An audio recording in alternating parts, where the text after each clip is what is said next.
ಅದು ಒಂದು ಪಕ್ಷದ ಆಧಾರಿತವಾಗಿ ಸರ್ಕಾರ ಇರ್ತದೆ. ಪಕ್ಷ ಕಾಂಗ್ರೆಸ್ ಇರ್ಬೋದು, BJP ಇರ್ಬೋದು, JDS ಇರ್ಬೋದು, ಅದೇ ಪಕ್ಷದ ಒಂದು ತತ್ವ ಸಿದ್ಧಾಂತಗಳು ಇರ್ತಾವೆ. ಚುನಾವಣೆ ಒಳಗೆ ಪ್ರಣಾಳಿಕೆಗಳನ್ನು ಹೇಳಿರ್ತಾರೆ. ಆಯಾ ಪಕ್ಷಗಳ ವಿಚಾರಗಳನ್ನು ಆಧರಿಸಿ ಜನಗಳು ಮತವನ್ನು ಹಾಕಿರ್ತಾರೆ. ಯಾವುದೇ ಸರ್ಕಾರ ಅಲ್ಲಿ ಕುಂತ ಮೇಲೆ ಇಡೀ ರಾಜ್ಯಕ್ಕೇ ಅದು ಸರ್ಕಾರ, ಯಾವುದೋ ಒಂದು ಸಮಾಜಕ್ಕೆ ಸರ್ಕಾರ ಇರಂಗಿಲ್ಲ. ಕಾಂಗ್ರೆಸ್ ಪಕ್ಷದ ಮೊದಲಿನಿಂದನೂ ತತ್ವ ಸಿದ್ಧಾಂತಗಳು ಏನದಾವ ಅಂತಂದರೆ ಸಾಮಾಜಿಕ ನ್ಯಾಯದಲ್ಲಿ ಭರವಸೆ ಇಟ್ಟಂಥ ಪಕ್ಷ. ಮತ್ತು ಅದಕ್ಕೆ ವೋಟ್ ಹಾಕೋರು ಕೂಡ ಅದರ ತತ್ವ ಸಿದ್ಧಾಂತಗಳನ್ನು ನೋಡಿನೇ ಅವರು ವೋಟ್ ಹಾಕ್ತಾರೆ. ನಮ್ಗೆ ಈಗ ಹೋದ ಸಾರಿ ಚುನಾವಣೆ ನಡೆದಾಗ ಮಾನ್ಯ ಮುಖ್ಯಮಂತ್ರಿ ಆದಂಥ ಸಿದ್ದರಾಮಯ್ಯ ಅವರು ವಿಶೇಷವಾಗಿ ಅಲ್ಪಸಂಖ್ಯಾತರಿಗೆ 10,000 ಕೋಟಿ ಅನುದಾನವನ್ನು ಪ್ರತಿ ಬಜೆಟಲ್ಲಿ ಕೊಡ್ತೀನಿ ಅಂತ ತಿಳ್ಕೊಂಡು ಮಾತು ಕೊಟ್ಟಿದ್ರು. ಇದನ್ನು ಹೇಳಿಕೊಂಡು ಗೆದ್ದಾದ ಮೇಲೆ ಇದು 3ನೇ ಬಜೆಟ್. ಈಗ ಈ 3ನೇ ಬಜೆಟು 25-26 ಬಜೆಟಲ್ಲಿಯೂ ಕೂಡ ನಿಜವಾಗಿಯೂ ಅವರು ಹೇಳಿದಂತೆ ನಮ್ಗೆ ನಡೆದುಕೊಂಡಿಲ್ಲ. ಆದರೂ ಏನಪ್ಪ ಅಂತಂದ್ರೆ ಒಂದು ಸಮಾಧಾನದ ಬಜೆಟ್ ನಮ್ಗೆ ಆಗಿದೆ.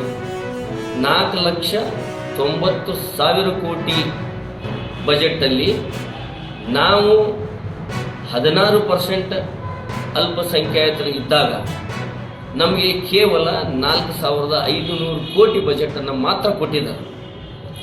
ಈ 4,90,000 ಕೋಟಿ ಬಜೆಟಲ್ಲಿ ಪ್ರಮಾಣ ತೆಗೆದರೆ ನಮಗೆ 1% ಮಾತ್ರ ಈ ಅಲ್ಪಸಂಖ್ಯಾತರಿಗೆ ತಲುಪೈತಿ.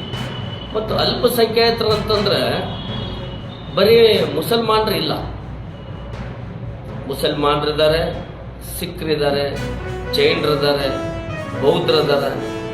ಈ ಅಲ್ಪಸಂಖ್ಯಾತರಲ್ಲಿ 50% BJP ಪಕ್ಷಕ್ಕೆ ಮತ ಹಾಕೋರು ಅದಾರ. ಆದರೂ ಅಲ್ಪಸಂಖ್ಯಾತರ ಬಗ್ಗೆ ಅವರಿಗೆ ಕಿಂಚಿತ್ತೂ ಗೌರವ ಇಲ್ಲ. ಮತ್ತು ಮಾನ್ಯ ವಿರೋಧ ಪಕ್ಷದ ನಾಯಕರಾದಂಥ ಆರ್ ಅಶೋಕ್ ಅವರು ಒಂದು ಸಂವಿಧಾನಿಕ ಹುದ್ದೆಯಲ್ಲಿ ವಿರೋಧ ಪಕ್ಷದ ಸ್ಥಾನದಲ್ಲಿ ಕುಂತವರು ಒಂದು ಇಷ್ಟು ಬೇಜವಾಬ್ದಾರಿಯಿಂದ ಮಾತಾಡ್ತಾರಂತಂದ್ರೆ ಅವ್ರಿಗೆ ಯಾವುದೇ ನೈತಿಕತೆ ಇಲ್ಲ. ಅವ್ರಿಗೆ ಯಾಕಂತಂದ್ರೆ ಎಲ್ಲ ಸಮಾಜದವರು, ಎಲ್ಲ ವರ್ಗದವರು, ನಮ್ಮ ರಾಜ್ಯದವರು ಒಂದೇ ಅನ್ನುವಂಥದ್ದು ಅವರಲ್ಲಿ ಇಲ್ಲೇ ಇಲ್ಲ. ಅವರ ಮನಸ್ಥಿತಿ ಕೊಳಕೈತಿ. ಅದಕ್ಕೆ ದಯವಿಟ್ಟು ಅವರು ತಮ್ಮ ಆತ್ಮಾವಲೋಕನ ಮಾಡ್ಕೊಳ್ಳಿ. ಸಾರ್ವಜನಿಕ ಅವರು ಕ್ಷಮೆ ಯಾಚಿಸ್ಬೇಕು. ಅವರು ಇಂಥ ಬಜೆಟ್ಗಳಿಗೆ ಈ ರೀತಿ ಮಾತಾಡೋದು ಅಲ್ಲ ರೀ. ನಮ್ಮ ಹಕ್ಕೈತಿ, ನಮ್ಗೆ ಇನ್ನೂ ಕೊಡ್ರಿ ಅಂತ ನಾವು ಬಡಿದಾಡುವಾಗ ಎಲ್ಲ ಸಮಾಜದವ್ರು ಕೊಟ್ಟಾರ. ಅವರು SC ST ಸಮಾಜದವರಿಗೆ 42,000 ಕೋಟಿ ಅನುದಾನವನ್ನು ಕೊಟ್ಟಾರ. OBC ಅವರಿಗೆ ಅನುದಾನ ಕೊಟ್ಟಾರ. ಎಲ್ಲ ಸಮಾಜದವರಿಗೆ ಇದ್ರೊಳಗೆ ಕವರ್ ಮಾಡ್ಯಾರ ಅವರು. ಆಮೇಲೆ ಕ್ರಿಶ್ಚಿಯನ್ ಸಮಾಜದವರಿಗೆ, ಜೈನ್ ಸಮಾಜದವರಿಗೆ ಅಭಿವೃದ್ಧಿ ನಿಗಮ ಮಾಡಿದ್ದಾರೆ. ಅವ್ರಿಗೂ 100 ಕೋಟಿ 150 ಕೋಟಿ ರೂಪಾಯಿಗಳನ್ನು ಕೊಟ್ಟಿದ್ದಾರೆ. SC ST ಸಮಾಜಕ್ಕೂ ಕೊಟ್ಟಾರ, OB ಸಮಾಜಕ್ಕೂ ಕೊಟ್ಟಾರ, ರೈತಾಪಿ ವರ್ಗಕ್ಕೆ ಕೊಟ್ಟಾರ, ದುಡಿಯುವಂಥ ಕಾರ್ಮಿಕರಿಗೆ ಕೊಟ್ಟಾರ. ಎಲ್ಲರೂ ಕೌಂಟ್ ಮಾಡ್ಯಾರ. ಬರೀ ಇವ್ರಿಗೆ ಏನಾಗಿತ್ತು ಅಂತಂದ್ರೆ ಇವರು ನಿಜವಾಗಿ ಪಾಕಿಸ್ತಾನದ ಪ್ರೇಮಿಗಳು. ಆರ್ ಅಶೋಕ್ ಆಮೇಲೆ ಯತ್ನಾಳ್ ಅವರು. ಇವ್ರು ದಯವಿಟ್ಟು ನಮ್ಮ ಕರ್ನಾಟಕ ರಾಜ್ಯದಿಂದ ಇವ್ರನ್ನ ಪಾಕಿಸ್ತಾನಕ್ಕೆ ಕಳಿಸ್ಬೇಕಂತ ತಿಳ್ಕೊಂಡು ನಾವು ವಿನಂತಿ ಮಾಡ್ಕೊತೀವಿ ತಮ್ಮ ಮುಖಾಂತರ. 26ನೇ ತಾರೀಕು ಫೆಬ್ರವರಿ 26ನೇ ತಾರೀಕು ನಮ್ಮ ಕಟ್ಕೋಳ ಪೊಲೀಸ್ ಠಾಣಾ ವ್ಯಾಪ್ತಿಯಲ್ಲಿ ಒಂದು ಆಕ್ಸಿಡೆಂಟ್ ಆಗಿತ್ತು. ನಮ್ಮ ಪೊಲೀಸರು ತಕ್ಷಣ ಅಲ್ಲಿ ಹೋಗ್ತಾರೆ. ಅಲ್ಲಿ ಹೋಗಿ ನೋಡಿದಾಗ ನಮ್ಮ ಪೊಲೀಸರಿಗೆ ಒಂದು ಸಂಶಯ ಬರುತ್ತೆ. ಇದು ಸಾಮಾನ್ಯವಾದಂಥ ರಸ್ತೆ ಅಪಘಾತ ಅಲ್ಲ, ಇದು ಯಾರೋ ಕೊಲೆ ಮಾಡಲಿಕ್ಕೆ ಮಾಡಿರ್ತಕ್ಕಂಥದ್ದು ಅಂತ ಹೇಳಿ. ತದನಂತರ ವ್ಯಕ್ತಿಯ ಪೂರ್ವಪರಗಳನ್ನ ವಿಚಾರಿಸಲಾಗಿ ಅವನು ಸಣ್ಣ ರಾಮಪ್ಪ ಅನ್ನುವಂಥದ್ದು ಗೊತ್ತಾಗುತ್ತೆ. ಅದೇ ಕಟ್ಕೊಳ್ದವನು. ಸೊ ಅಷ್ಟೊತ್ತಿಗೆ ಅವರ ಮಕ್ಕಳು ಕೂಡ ಬಂದಿರ್ತಾರೆ. ಇಲ್ಲದ ನಮಗೆ ಕೂಡ ಸಂಶಯ ಇದೆ, ಕೆಲವೊಂದಿಷ್ಟು ಜನ ಇವ್ರ ಮೇಲೆ ದ್ವೇಷ ಇಟ್ಕೊಂಡಿದ್ರು, ಅವರೇ ಮಾಡಿರ್ಬೋದು ಅಂತ ಹೇಳಿ.